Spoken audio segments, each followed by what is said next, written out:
Now it's time for Toker Talk Radio, the voice of the marijuana nation. What are you people? On dope? Where you can toke. I inhale frequently. Or you can talk. I experimented with marijuana and didn't inhale. Or you can toke and talk. 10 federal criminal penalties for possession of up to 1 ounce of marijuana. While we talk about toke on Toker Talk Radio. So, by the way, when it comes to pot, if you're 40 years old, you live in a log cabin in Oregon, you got 12 giant pot plants in your backyard, have a ball. Live from beautiful Portland, Oregon at Rolla J Studios. Hey, this is great. Just like cannabis. Plus your calls live at 971-533-7111. They're walking on their pants with their cap on backwards, listening to Enema Man and Snoopy Poop Dog. What's to keep somebody from getting all potted up on weed and then getting behind the wheel? Gateway theory doesn't work. It's a reality. Holland, is it real? Don't tease me. We're locking up people that take a couple of puffs of marijuana, and the next thing you know, they got 10 years. And now, here's your host, the guru of ganja graphics, the sultan of sativa statistics, and the worst nightmare of a reefer mad prohibitionist. A polite, perspicacious, productive pothead with a propensity for PowerPoint. Radical, Russ Belville. All right. Welcome. It's hour 2, Toker Talk Radio, where we let down what's left of my hair, loosen the tie that I do not wear, and take your calls at 650-LEGAL-MJ. That's what we're fighting for, isn't it? 650-534-2565. That's Legal MJ. And my thanks to David Denenberg from Kind Financial for our last segment. Nice to talk to him. And the question at the end there is something I'm going to be posing from now on in some form or another to the people that I speak to in the cannabis world. Because I've oftentimes said that what we're seeing here in this green rush is kind of an interesting dynamic of what I like to call suits versus heads. and maybe versus isn't the right term, because I don't know that they necessarily have to be in conflict. But the idea of this is that in this green rush, you have these heads, potheads, stoners, tokers, whatever we are, heads, right? To use the old 60s parlance. But you have these heads that have been a long time in marijuana. Maybe we were growing it. Maybe we were selling it. Maybe we just like to smoke it. But for decades, we've built this culture and this underground economy and these relationships and mores and ideals and protocols that all surround the trade in cannabis, right? So to us, it's more than just a commodity. It's a culture. It's a way of life. It's a symbol. It's political. It's religious. It's medical. It's a lot of things. And then you got the suits. The suits are people that like to do business and make money. And it really doesn't matter what that's in. We can process sugar beets. We can build condominiums. We could mine for gold. We could sell cigarettes. It doesn't matter. Is it a thing that makes money? That's what we're interested in. Now, the heads that we get in this green rush, they know the cannabis side of it. They know the marijuana culture. They know all of that stuff. But oftentimes, they're a bit naive in the business side of the world. The suits got the business side of the world down pat. They're the masters of it. Not so cognizant of all of the marijuana culture and background and understanding. Again, to them, doesn't matter if it's marijuana, kumquats, almonds. It's just a commodity to be bought and sold. So, in that last interview, and I'll leave it to you to decide, but suit or head? I have my thoughts, but and really it would take a little longer discussion, and also, to be fair, and we should be fair. Someone who's a CEO of a company that works with Microsoft, you might not be able to be so candid about your background. I completely understand that and respect it. Totally understand and respect it. But I think it's important that the suits out there that are jumping into this green rush as of, 2013, after legalization finally happened, need to recognize the 40-year contributions of the heads that changed public opinion, educated people, and got the laws changed so that it could be a commodity like kumquats or almonds or bamboo or anything else that's bought and sold. And recognize that within this, for many of the consumers, it's more than just a commodity. It's religious, it's sacred, it's medical, it's symbolic, it's political. And so if you apply to it the same sort of thinking and marketing that you apply to just any old product, it could backfire for you, your business, your brand, your image, and your bottom line. Keep that in mind. When we come back, we're going to talk about guns and weed. Can we have both?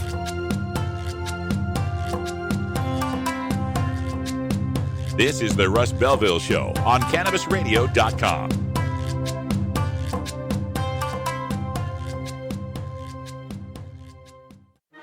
Legal to listen to all over the world.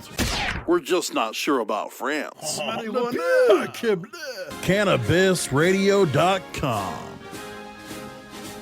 Play as Ted Growing, expelled botany sophomore and the biggest grower in town, only on Weed Firm Replanted. Available on the App Store and Google Play. It's a lot of work being the biggest grower in town. Maintaining a room full of plants while dealing with a slew of eccentric customers, from a hardcore partier to the curious neighbor next door. Is anybody home? Help me expand my bud business by unlocking new strains, customizing my grow room, and completing challenges that you can't get enough of. Grow your empire so big you can see it from space. Low on funds? Don't worry. Weed Firm Replanted is free to download. Download Weed Firm Replanted for free on the App Store and Google Play today. Get growing, Mr. Growing.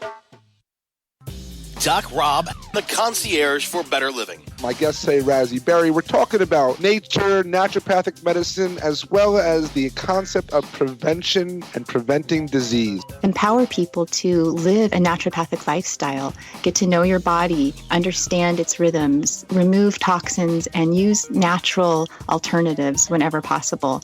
90 to 95% of cancers are due to environment and lifestyle risk factors. I mean, that's a huge number. That means that cancer is preventable. The concierge for better living with Doc Rob. Only on CannabisRadio.com. The Russ Belville Show is blogging and podcasting daily at RadicalRuss.com. Hey everybody, it's Radical Russ here from 420 Radio, inviting you to be like me and get your ink done at Lucky Horseshoe Tattoo, Fort Worth's most female-friendly, clean, sterile, awesome tattoo shop.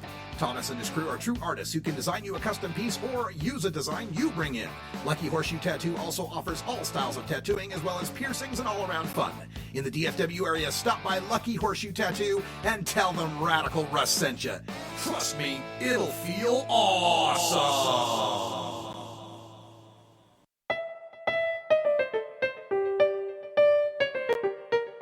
Remember, friends, there's more to life than marijuana. I just can't remember what it is. Why'd I come in here? This is the Russ Belville Show on CannabisRadio.com. All right, welcome back, everybody.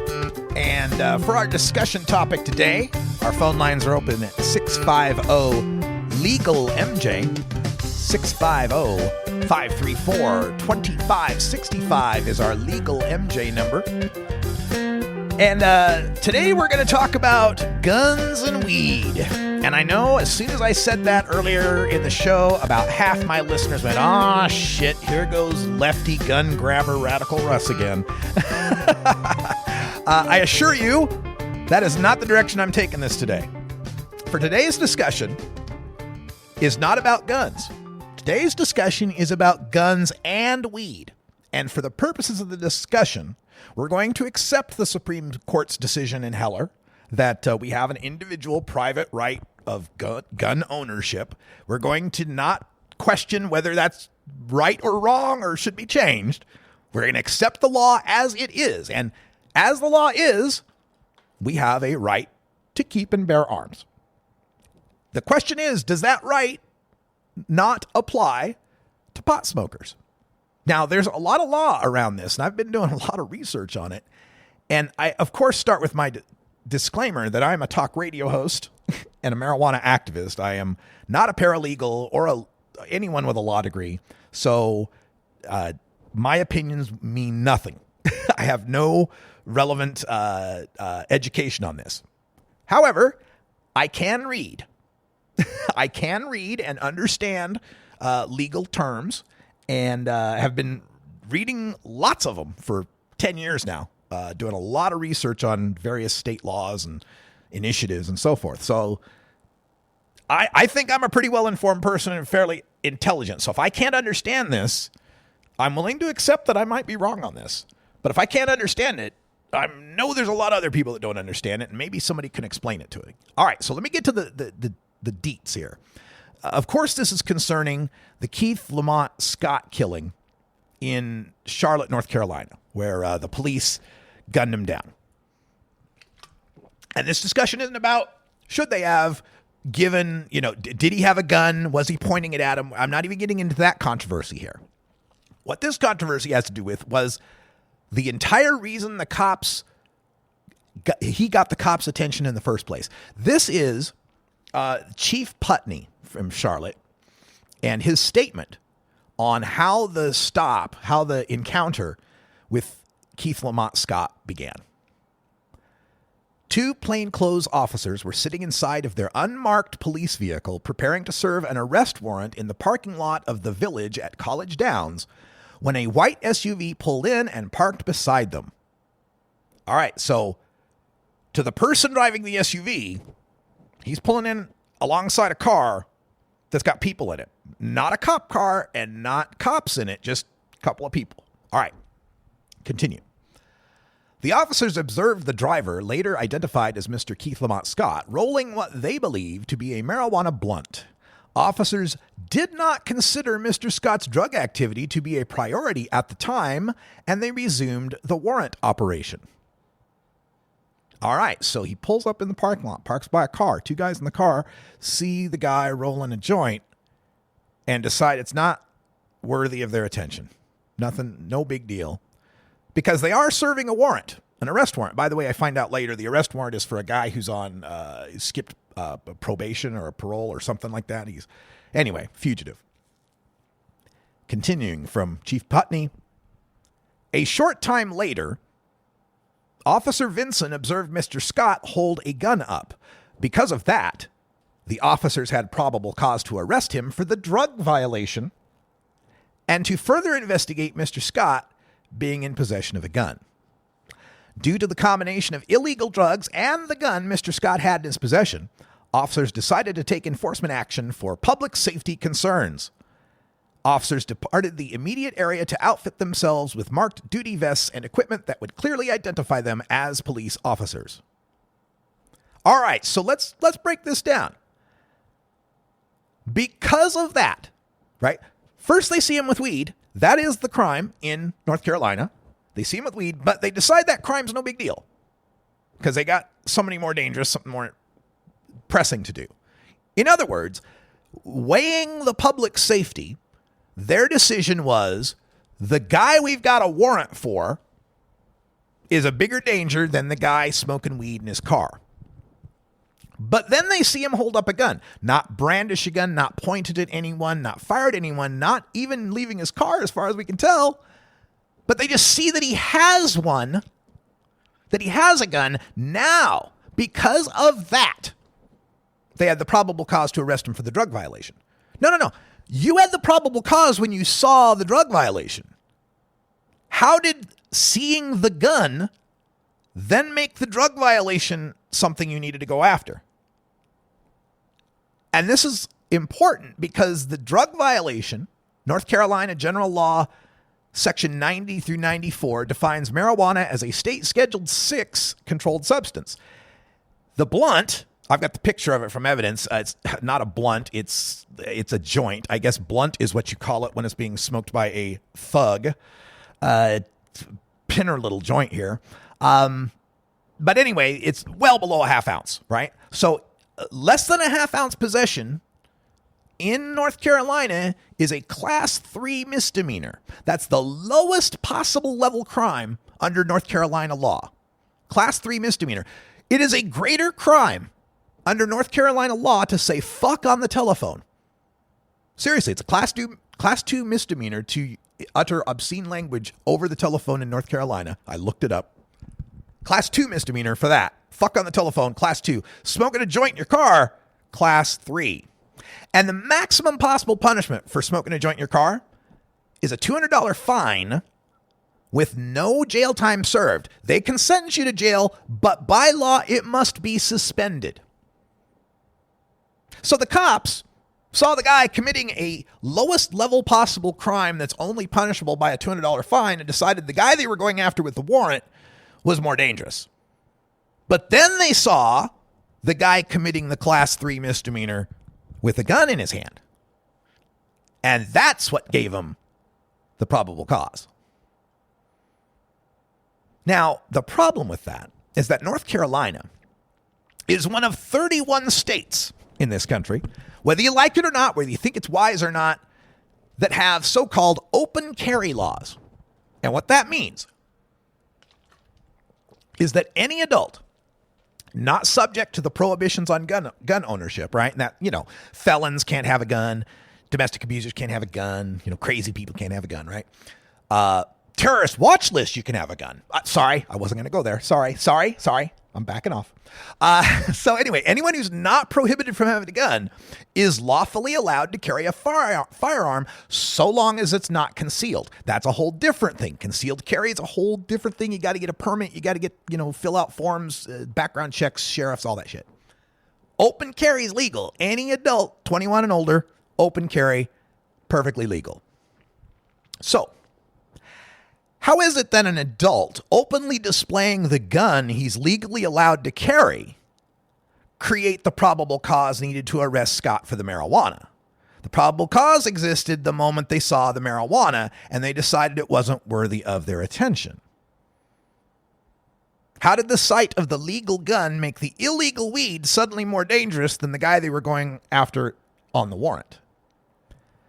Now, I'll tell you what happened. The probable cause that was created was the green light to infringe on a black man's Second Amendment rights because the sight of marijuana voids his Fifth Amendment rights. I'm not the only one thinking this. Professor Joseph Kennedy was interviewed on NPR recently. He's at the North Carolina School of Law.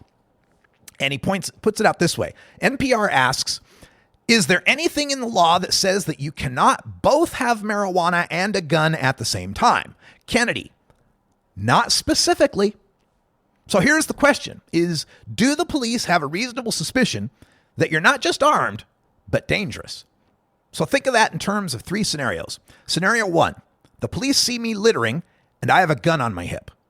Scenario 2, the police see me breaking into a car with a crowbar and I have a gun on my hip.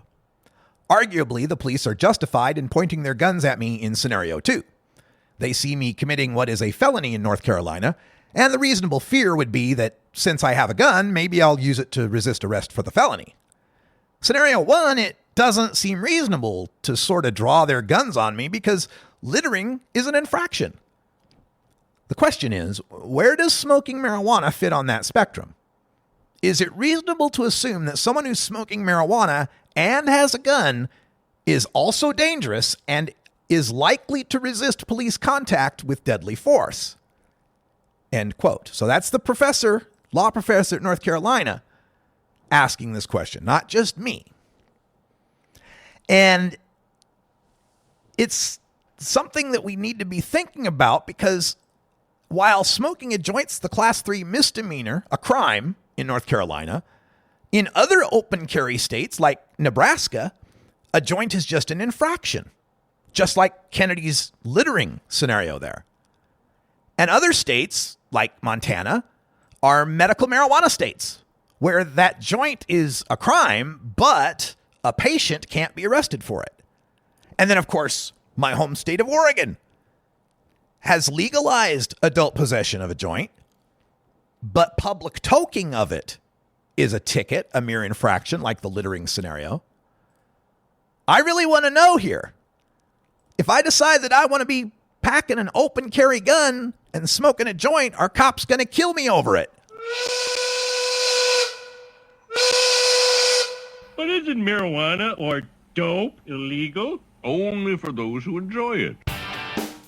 All right, folks, that sound means that it's 4:20 here in the Pacific time zone. Time for us to take our union-mandated safety meeting. Ironic, given the topic. I'm going to take a deeper look at North Carolina gun laws. I challenge you, find me the one that says possession of marijuana and a gun is a separate crime. Being green is good. Growing green is good. Making green is great. CannabisRadio.com. While the feds and state are doing their dance, you still need to transact business and manage your cash. Go professional and let your customers pay with PayQuick. They pay you and they earn rewards points. PayQuick connects to your bank account for free and secures all of your transactions. And with PayQuick, you can pay your producers and processors for free. Plus, it pays to have it because it makes depositing your cash safe and so easy. No cops, no crooks, just compliance and comfort, knowing you have your cannabis business in check with PayQuick. PayQuick, the safe and easy way to pay. PayQuick.com. Our daughter Rebecca could have a seizure at any given time that could take her life. When you have 200 seizures a day, she gets so scared. I've learned a lot about the benefits of medical marijuana in the treatment of intractable epilepsy in children. We feel her saying to us, Mom, Dad, help me. When is this going to stop? Why don't you, my parents who love me, do something? And we can't. Please help us help our daughter. Our daughter Rebecca needs all options for medical marijuana, so please vote yes on Amendment 2. You're not high. You're listening to the Russ Belville Show on CannabisRadio.com. The Supreme Court is wrong on the Second Amendment. Okay, maybe you're high, too. When you are starting up a medical cannabis business, you want a fired-up lawyer who understands the needs of cannabis consumers. The law office of Lauren Vasquez is your fired-up lawyer for the cannabis industry. Visit her website, fireduplawyer.com, or call 1-855-MMJ-LAWS for more information. That's 855-665-5297 for Lauren Vasquez, your fired-up lawyer, or email fireduplawyer@gmail.com.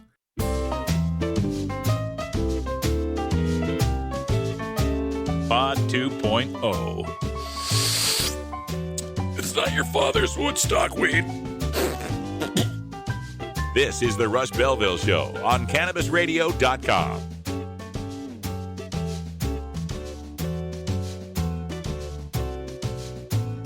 Welcome back, everybody. 23 after the hour, and I may be a little more safe than I need to be. No, I finished up an email. Thanks to David Dinenberg from Kind Financial. Great talking to him. Got an email back from him that I just needed to forward back to my producers. We're talking about the case of Keith Lamont Scott, the man gunned down by Charlotte, North Carolina police because he was smoking a joint and then they saw that he had a gun. So naturally, you see someone smoking a joint and holding a gun, you got to interact with them and deal with them. And the interaction went badly. And Scott was killed, shot and killed. And we're not going to discuss the incident itself, because I get a lot of I've been going over this on Twitter and Facebook for the past couple of days, and I get the responses back about, if he would have complied, he'd be alive. If he just would have followed orders, he'd be alive. Okay, yeah, that's true. Sometimes people are deaf or mentally ill or psychotic or intoxicated and don't follow orders so well. They just should be slaughtered. But anyway, like I said, don't want to go too deep into that side. We're talking specifically about the issue of, in an open carry state where you're legally allowed to openly carry a firearm, does the combination of that and marijuana then make you a danger? And is that illegal per se? Absent just the marijuana itself being illegal. I'm not denying that, having a joint on you is illegal. But is there a separate statute that says if you've got a joint and a gun, or if you have a gun and you're fucked up, high, whatever, you're committing a crime? That was the question I set to myself as I began this research. And again, I'm not a paralegal. I may be missing something incredibly obvious. And as soon as it's pointed out to me, I will retract and take back and apologize as much as I need to. But I'm really perplexed because I can't seem to find it. So Professor E. Gregory Wallace was asked about this. He's another North Carolina Law School professor. This is at the Campbell University School of Law. And he talked to ABC News and he said this. Wallace noted that if the police saw the marijuana cigarette in combination with the gun, it might be enough to justify forcibly disarming Scott because of the implication of illegal activity. But police would have needed to see both at the same time. Quote, the mere display of a firearm in the city of Charlotte doesn't give police cause to detain or disarm a citizen, end quote, Wallace said. Wallace said that if it could be determined that Scott had his weapon in his holster at the time of the shooting, it would be a, quote, game changer, end quote, noting that it would not have put the police in enough danger to warrant shooting him. All right, so this is an extra little bit to it, right? If he'd had the gun in the holster, that's not enough. The guy had the gun inside his car. How was that? Anyway, the danger part is just confounding to me. So again, is there anything illegal beyond him smoking the joint in the act of having the gun? And I've gotten some responses from people on Twitter, Facebook that are responding to me arguing about this that claim possessing a gun is unlawful if you possess drugs. And I'm willing to believe that, but I just can't find the statute in North Carolina where that is declared. As I was looking around, I found this website, criminaldefenselawyer.com. And it says, North Carolina prohibits open or concealed carry to, quote, unlawful users or people addicted to drugs or alcohol, end quote. And then they provide a citation to North Carolina General Statutes, Section 14-415.12. Oh, open and shut case, right? Criminal defense lawyer says open and concealed carry is illegal for people on drugs. It's right there, 14-415.12. But you know me, folks, I look shit up, and I looked it up.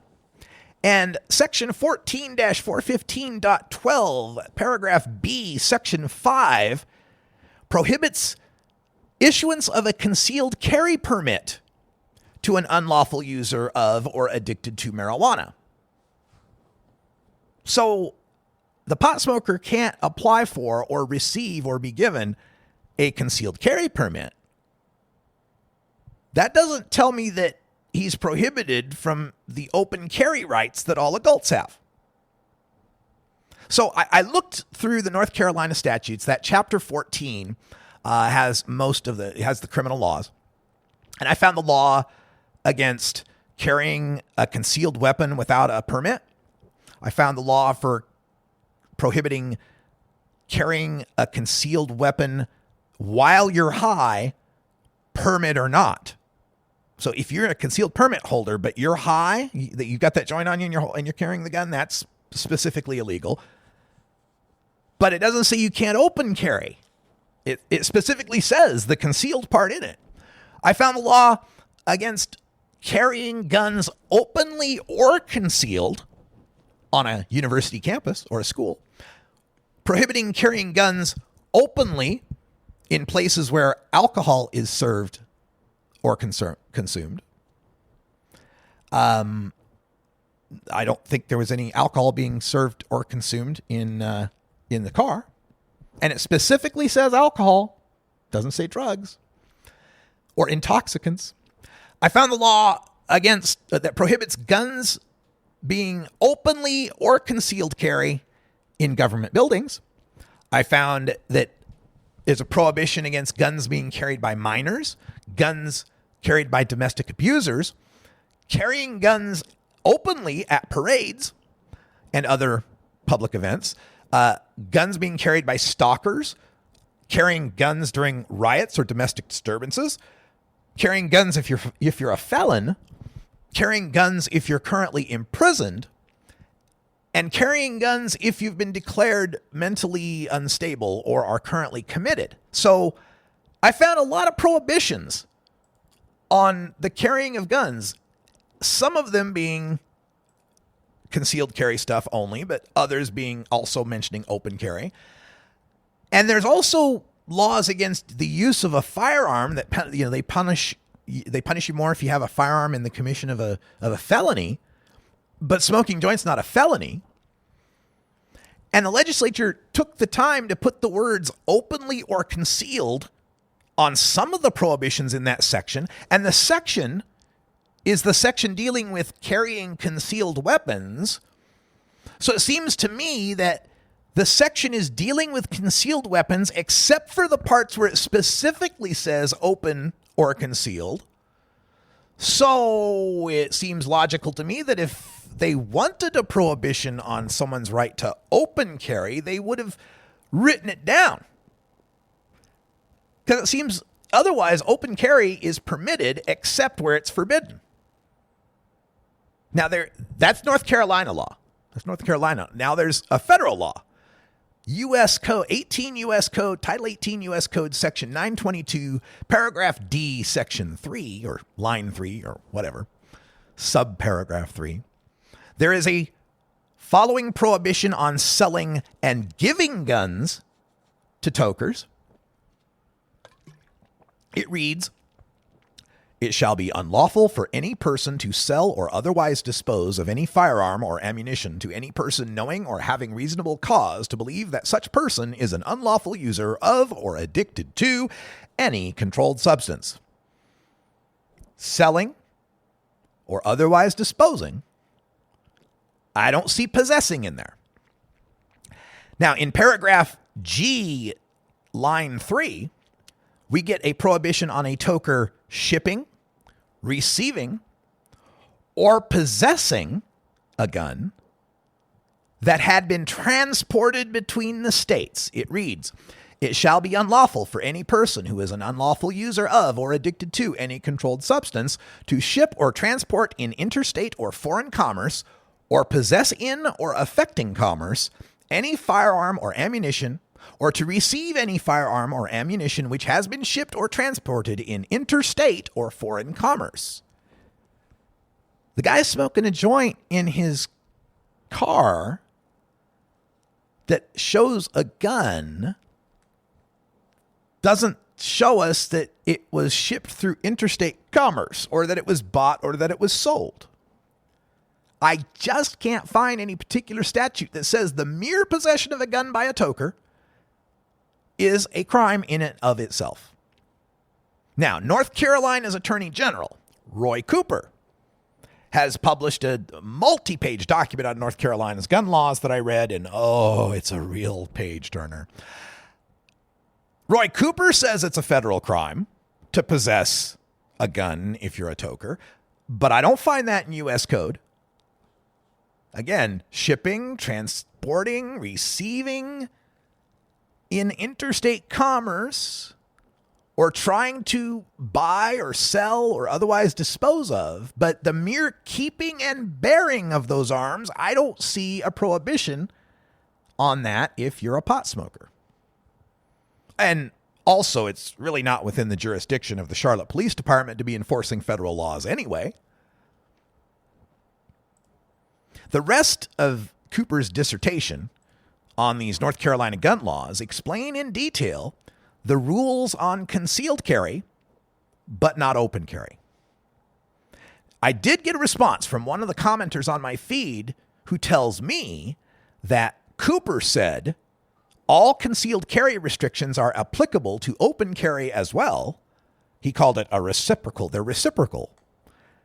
But he didn't give me a link to any statute to back that up. And I looked around. I couldn't find a statute that says you apply 14-269's concealed carry requirements to the rights of citizens to open carry. Now, you might deduce that as a toker, he had to get that gun from an illegal sale or transfer. But again, that's not observed by the cops who just saw him smoking a joint in the car.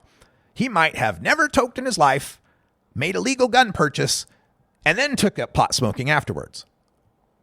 So I'm really asking from a position of ignorance and curiosity. But it seems to me that there's nothing in North Carolina law or federal law, for that matter, that says that citizens committing a Class 3 marijuana misdemeanor are committing a second crime by openly carrying a firearm. So, the questions remain. Do cannabis consumers have the Second Amendment right to keep and bear arms, even though they can't buy arms or transport them interstate? And if that cannabis is legal under state law, is the sight of legal cannabis and a gun on an adult a danger that requires law enforcement intrusion? When we come back, we'll take a look at some of the other media outlets that are commenting on this case. A big fan of Christopher Ingraham at the Washington Post. He's got a post up on it. And we'll take your calls at 650-LEGAL-MJ, 650-534-2565.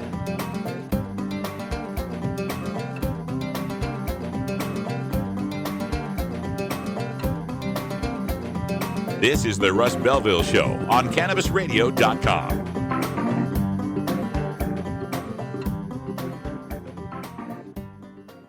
Cannabis use isn't the only thing growing. So are we. Grow with us. CannabisRadio.com. Cash? Sorry. I don't carry around cash, and I don't want to use the ATM and pay surcharges. You don't need to carry cash. Haven't you heard about PayQuick? Okay, tell me about PayQuick. It's the safe and easy way to pay. It works just like your debit card to securely pay for your purchase, and it gives you rewards points every time you use it. Nice. PayQuick, the safe and easy way to pay. PayQuick.com. Hello and welcome all you high-flying, die-trying, roll a Philly blunt for your friend hempsters, every roach-smoking bong token, however you get your THC can enthusiasts, all you rebels, individualistic originals, and outside-the-box ganja warriors, you chunky monkey, Cherry Garcia, munchie-loving hempsters, all you captive earth surfers, astral travelers, and ganja-loving connoisseurs, all you high-flying, wide-smiling, ganja-rific cannabophiles, welcome to everyone except Donald Trump supporters, because that's how I really feel. The Grow Show with Kyle Cushman, only on CannabisRadio.com. You're not high. You're listening to the Russ Belville Show on CannabisRadio.com. We need to build a wall. Okay. Maybe you're high, too. At Herbie's Cannabis Seeds, we pride ourselves on bringing you the best quality seeds from the world's most respected cannabis seed producers, all at the lowest online prices. You can find Herbie's Seeds at herbiesheadshop.com. All cannabis seeds are sold as souvenirs and as a means of preserving cannabis genetics. Herbie's Seeds in no way intends to condone, promote, or incite the use of illegal or controlled substances. We strongly urge all prospective customers to check their national laws prior to placing an order. Herbie's Seeds at herbiesheadshop.com. Proud sponsors of the Russ Belville Show and 420 Radio.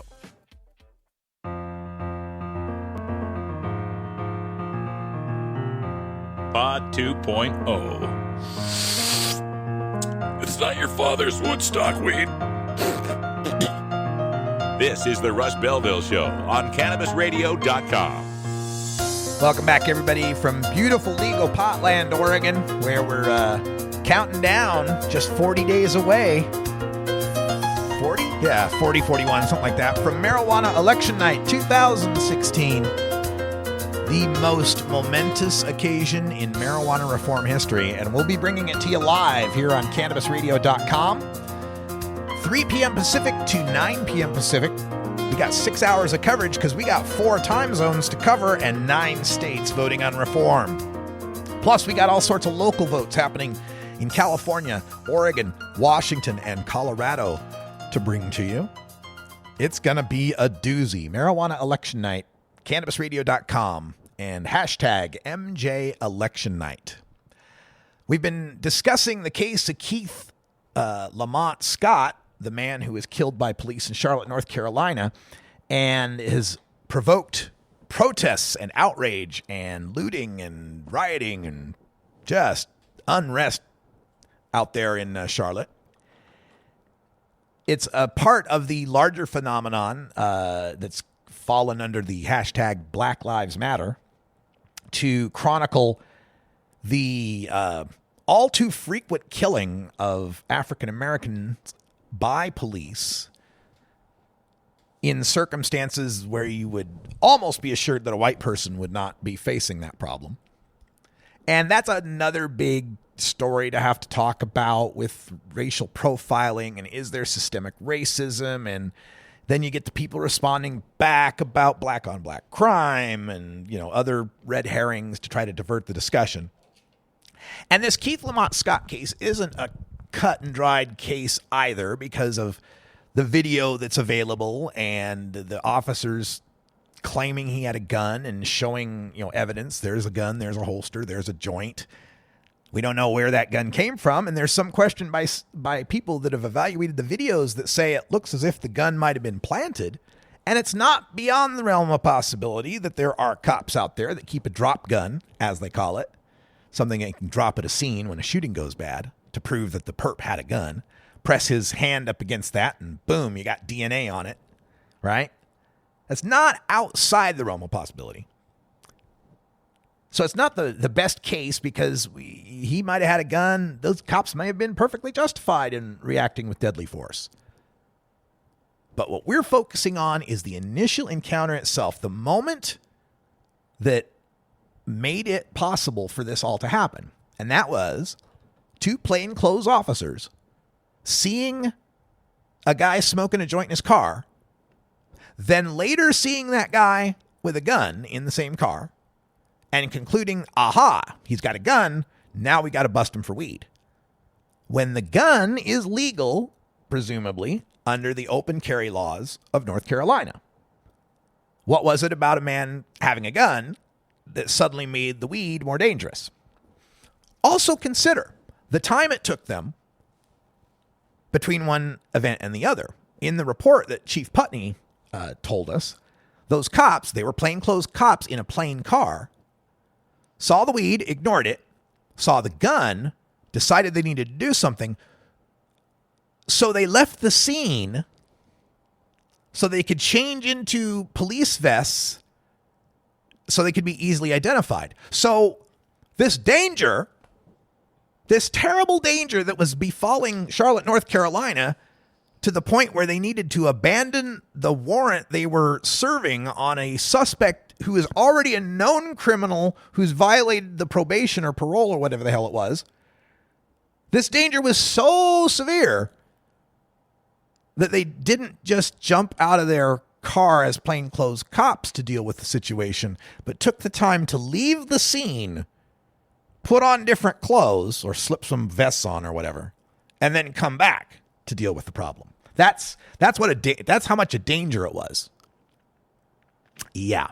And then I have some other people on my feed that were coming back at me with, well, of course, weed and a gun is a danger when the two by themselves are not. It's like matches and gasoline. If I see you playing with matches, that's not a danger. Much. If I see you carrying a can of gasoline, that's not illegal. But if I see you walking around with lit matches and a can of gasoline, that could be dangerous. That was the comparison that was given to me. And I thought, well, I suppose that works if you think that a joint is to a gun like a match is to gasoline. If you believe that somehow when you smoke a joint, it makes you want to go on a murderous rampage. I mean, if you're Christine Tatum, this makes sense. If you're Pop Pot, if your parents opposed to Pop Pot, this makes sense. But anyone with any anecdotal understanding of marijuana or scientific research on cannabis understands that pot makes you mellow. He's probably less likely to go off on a gun rampage if he's smoking the joint. But what this really is it falls under the long time meme, the long time frame that has developed around drug use and drug users. And it's that frame of the drug user as uncontrollable monster. Drug user as, vampire. Dr. Jekyll and Mr. Hyde might be one of the first literary examples that you could think of, right? This idea that when you're sober, you're sitting there with a gun and everything's fine, but boy, you take a puff of the demon reefer and you've lost your mind. You're out of control. You're a maniac. And this has been applied to every drug and every drug user outside of, white mainstream acceptable society. I mean, you can have your Adderall prescription and take your Xanax. You're cool. You can have your guns. But no, you're smoking weed, snorting coke, shooting heroin, then you are crazy and out of your mind, and you don't have gun rights anymore. At least that's the point this guy was trying to make to me, I guess. And I returned that with the whole prescription drug argument. Like, okay, so if you think that someone who's using, and in fact, the guy came back and he said, well, yeah, somebody's using a mind-altering or physically impairing substance, the cops have a right to check out. I mean, you can't, be wandering around the streets drunk and have a gun.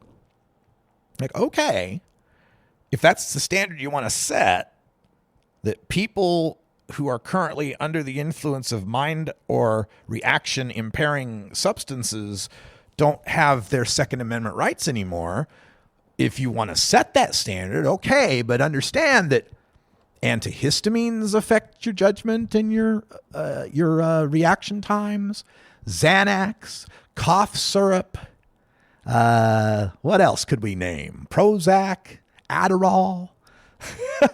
There's a big list of stuff that can impact your judgment, your mental acuity, your physical impairment. You really want to take Second Amendment rights from all those people?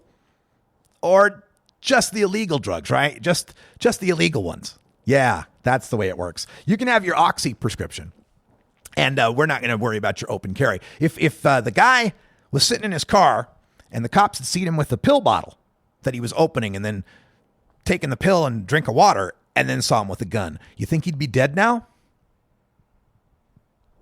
No, I don't think so. Well, for that matter, I think if the guy was white, he wouldn't be dead now, but we're leaving that discussion for another rant. We're operating this discussion on the hilarious presumption that all men are created equal in the eyes of the law.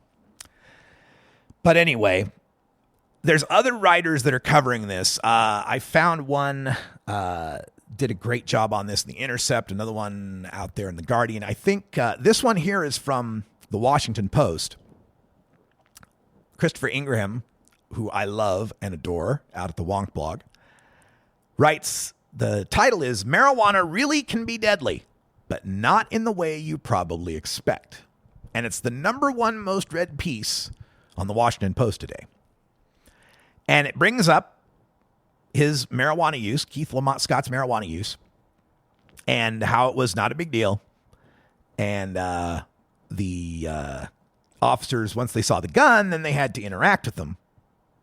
This is the police chief, Putney, speaking in Charlotte, courtesy of the Washington Post. Let's see if we can get that audio for you here. Maybe. First of all, my thoughts and prayers go out to the Scott family and the family of all of our officers who've been impacted. These are tough times for our city, but we're going to get through it. Throughout the entire process, and that's really what I'm talking about, is the sequence of events that got us here, the process that led us to being able to release additional evidence and video footage that will explain what I believe are the absolute facts, which have not changed. My priority has been throughout the whole investigative process to maintain the integrity of the investigation, because that's essential. Well, today, after having a conversation with the State Bureau of Investigations, the lead agency in the investigation at this point, I've decided that we're at a stage where I can release additional information. The reason for the encounter is because laws were broken and the possession of a weapon with that law violation caused the officers to escalate their attention onto him. They were specifically looking for somebody wanted. That's why they were there. And to be quite honest with you, what I'm going to tell you is there's marijuana there that they weren't focused on, and they saw him with it until a gun was produced. The footage itself will not create in anyone's mind absolute certainty as to what this case represents and what the outcome should be. The footage only supports all of the other information, physical evidence, the statements from witnesses and officers, and all of the other information, scientific and physical, that create the entire picture. So that's the police chief, Carr Putney, out there in Charlotte, North Carolina, telling you that the marijuana was no big deal, but as soon as we saw a gun, it was a big deal because marijuana plus gun automatically equals danger. So, yeah, that's what we're facing here. And this is not just this case.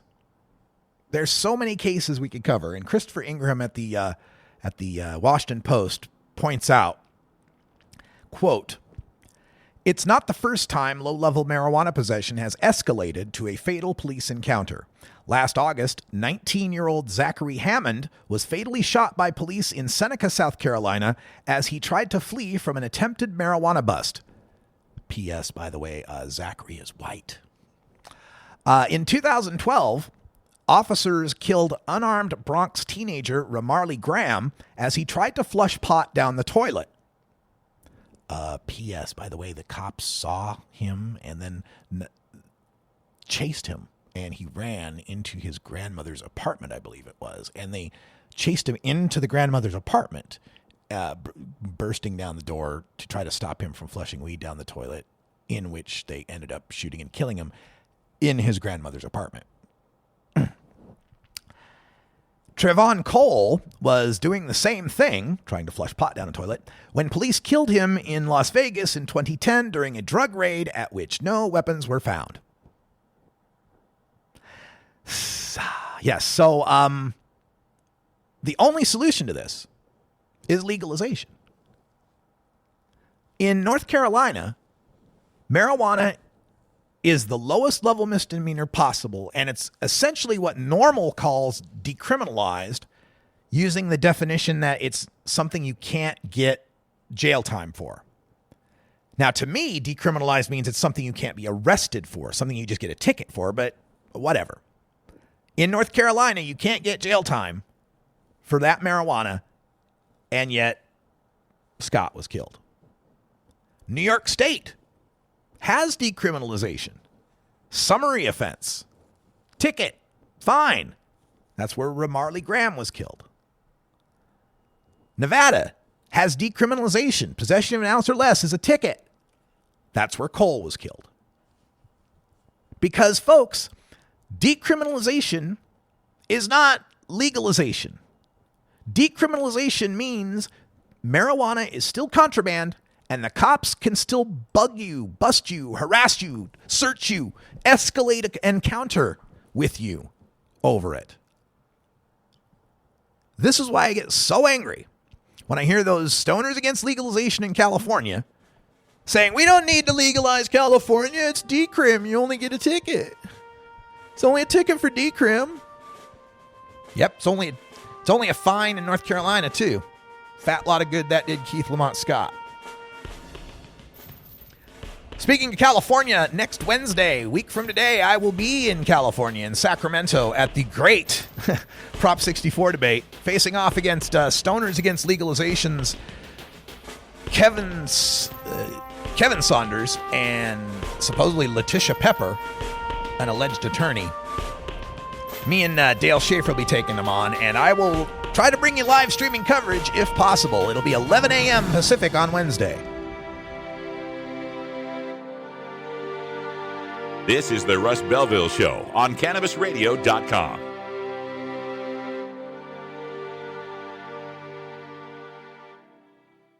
We don't limit how much you smoke, and we don't limit where you listen. Cannabis Radio is now on iTunes, Stitcher, and iHeartRadio.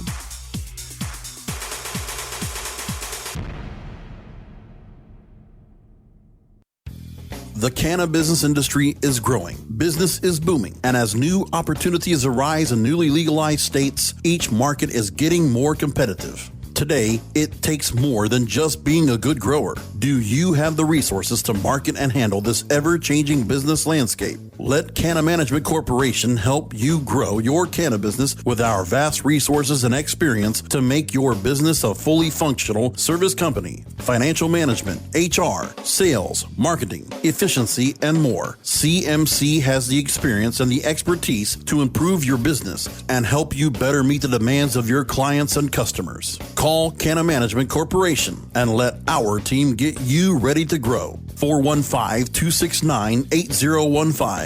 That's 415-269-8015. Or visit canna-management.com. Dear Mom, when I was in college, I used to drink a lot. It was kind of crazy. But now that I'm older, I prefer to use marijuana. It's less harmful to my body, I don't get hungover, and honestly, I feel safer around marijuana users. I hope this makes sense, but if not, let's talk. I love you.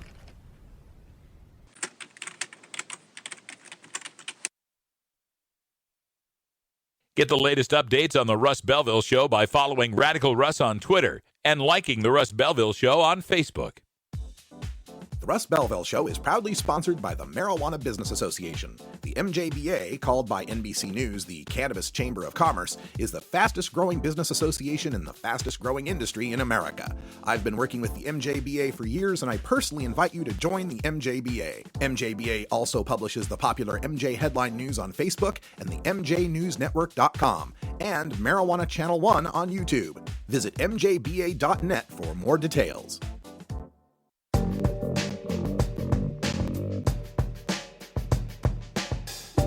Warning, hits taken on this show are larger than they appear. Do not try this at home. These people are professionals. Or at least they pay me to say that. This is Dan Michaels from danmichaelsaudio.com, and you're listening to Radical Russ on cannabisradio.com.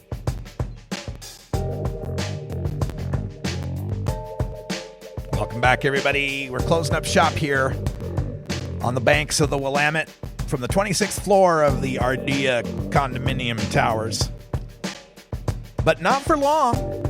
Got a new place I'll be moving into soon out there in East Portland.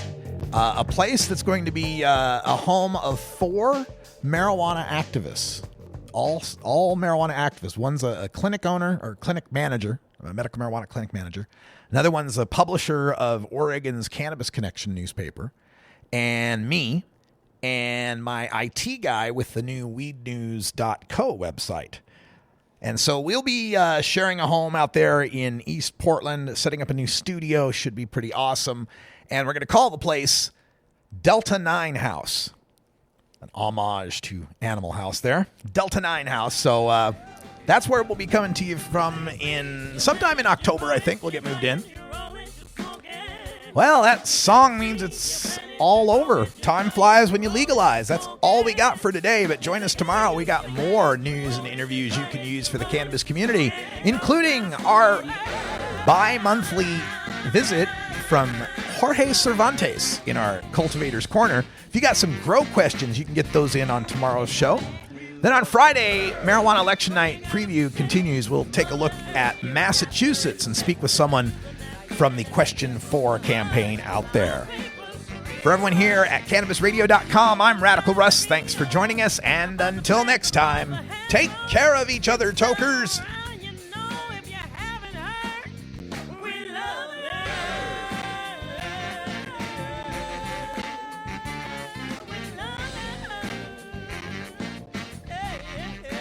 This is the Russ Belville Show. The Russ Belville Show is blogging and podcasting daily at radicalruss.com. You take a seed, you plant it, you grow it, you dry it, you roll it, you smoke it. You take a seed, you plant it, you grow it, you dry it, you roll it, you smoke it. You take a seed, you plant it.